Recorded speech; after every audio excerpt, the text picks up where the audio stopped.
In 1973, a 9-year-old from Tainan, Taiwan, was sent to the Oneida Baptist Institute in Clay County, Kentucky. It was a reform school for difficult children. He did not speak the language. A few years later, he would be cleaning tables at a Denny's. His name is Jensen Huang, and the company he built now sits at the center of the global AI economy. That rise nearly did not happen. Before his arrival in the American South, the boy born in Taiwan on February 17, 1963, had already experienced a series of dislocations. His family had relocated to Thailand when he was 5, only for rising regional instability to prompt another sudden move. Sent to Tacoma, Washington to live with relatives, the brothers were quickly reassigned to the Kentucky Hills when an uncle mistook the Reform Academy for a prestigious preparatory school. As the youngest student in the facility, he was assigned to scrub the dormitory bathrooms every night while his brother worked the tobacco fields. With no counselors to turn to, the language barrier and the threat of bullying forced a rapid, solitary maturation. He survived by focusing entirely on the work at hand, establishing a pattern of endurance that would define his character. By 1978, the Huang family had reunited in Oregon. To make ends meet, 15-year-old Jensen took a job at a local Denny's, spending his evenings washing dishes, cleaning toilets, and bussing tables. It was unglamorous, high-pressure work, but it forced him out of his shell and taught him how to handle chaotic environments. At 16, he graduated high school and immediately targeted a future in technology, enrolling at Oregon State University. He earned his bachelor's degree in electrical engineering in 1984, then pushed further, balancing early industry jobs with graduate coursework at Stanford University to secure his master's degree in 1990. These years were defined by a demanding dual-track existence. There was no grand strategy yet, just the steady, exhausting accumulation of practical humility on the restaurant floor and mathematical precision in the lab. In 1993, at 30 years old, Huang turned away from his secure engineering path to make a shared business bet. He met with 2 colleagues, Chris Malachowski and Curtis Preem, inside a booth at a Denny's on Berryessa Road in San Jose. Over coffee, they sketched the outlines of a new venture designed to solve a computing problem that did not yet fully exist. Their plan was to design specialized microprocessors dedicated entirely to 3D graphics, a niche field with almost no mainstream commercial market at the time. To get started, they pooled $40,000 of their own money. In the capital-heavy world of Silicon Valley hardware, $40,000 was practically nothing. They incorporated the company on April 5, 1993, naming their internal files NV, short for Next Version, before eventually settling on NVIDIA. This decision transformed Huang's individual discipline into direct institutional risk, launching a fragile startup with no safety net into an industry dominated by giant, established competitors.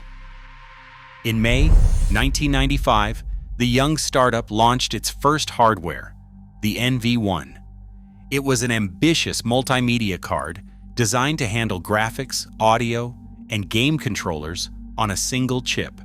But the team made a fundamental technical gamble. Instead of using the triangle-based rendering that was becoming common, they built the NV1 around quadratic texture mapping, rendering graphics with 4-sided polygons, or quads. The decision proved disastrous. Shortly after the launch, Microsoft released DirectX 2.0, establishing triangles as the universal standard for Windows gaming. NVIDIA's quad-based system was suddenly incompatible with the very ecosystem that would dominate the PC market. Software developers walked away and major computer manufacturers canceled their orders. By early 1996, this mismatch left NVIDIA on the edge of ruin. Shipments stalled at around 100,000 units, and the company burned through its capital. With only enough cash left for 1 month of payroll, Huang laid off 70% of his staff, leaving just over 50 employees. To keep them focused, Huang established a grim daily warning that became an enduring company mantra. They were 30 days from going out of business. Sega was developing its next home console, the Dreamcast, and needed a graphics chip.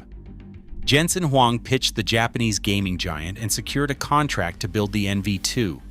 Sega backed the project with $5 million. But during development, the technical mismatch became clear, and Sega decided to go in a different direction, abandoning the NV2 chip. Normally, this cancellation would have finished the startup. Huang flew to Japan to meet with Sega's CEO. He was candid about NVIDIA's financial state and asked for a lifeline. He negotiated to keep the final $5 million payment as an equity stake, even though NVIDIA would not deliver the chip. Sega agreed. The transaction was a practical survival tactic born of raw persistence. That money gave the remaining 50 employees the runway they needed to design their next processor. With its immediate survival secured, NVIDIA set its sights on a larger architectural shift. In the late 1990s and early 2000s, the company transitioned from making fixed-function graphics cards to developing graphics processing units, or GPUs. Unlike traditional central processors that handle calculations one by one, GPUs could run thousands of small tasks simultaneously. This parallel computing structure was designed for rendering three-dimensional images, but Huang saw a broader application. In 2006, NVIDIA released CUDA, a software platform that allowed programmers to write code directly for the GPU, bypassing the complex graphics languages previously required. It was an expensive, long-term bet. For years, Wall Street and industry analysts questioned the massive capital spent on software that did not immediately sell chips, while NVIDIA was still largely seen as a hardware company for video games. But this quiet phase established a massive, invisible advantage. By giving academic researchers and software developers the tools to experiment with parallel computing, Huang built a global foundation of programmers who knew how to utilize NVIDIA's hardware. Long before modern artificial intelligence had a viable business model, the software ecosystem that would eventually make it possible was already taking root. By the early 2010s, researchers realized that the silicon designed for video games was uniquely suited for training neural networks. Because deep learning requires processing millions of calculations simultaneously, NVIDIA's parallel computing architecture became the default hardware of the modern artificial intelligence industry. Tech giants like Amazon, Google, and Microsoft built entire data centers around these processors, while self-driving developers and research labs bought them by the thousands. This shift transformed NVIDIA from a niche graphics company into a critical infrastructure provider. By May 2023, the company's market valuation crossed $1 trillion, eventually climbing past $3 trillion. At the center of this global transition was Huang, recognizable in his signature black leather jacket, leading a company that had spent decades preparing for an industry that did not exist when they started. Today, these processors serve as the physical foundation for the global artificial intelligence build-out, powering the computational systems that are rewriting the limits of human industry. For the executive directing this expansion, the scale of this influence marks a complete personal circle. The young immigrant once sent alone to a quiet Kentucky dormitory, struggling to learn an unfamiliar language, now guides the infrastructure of global technology.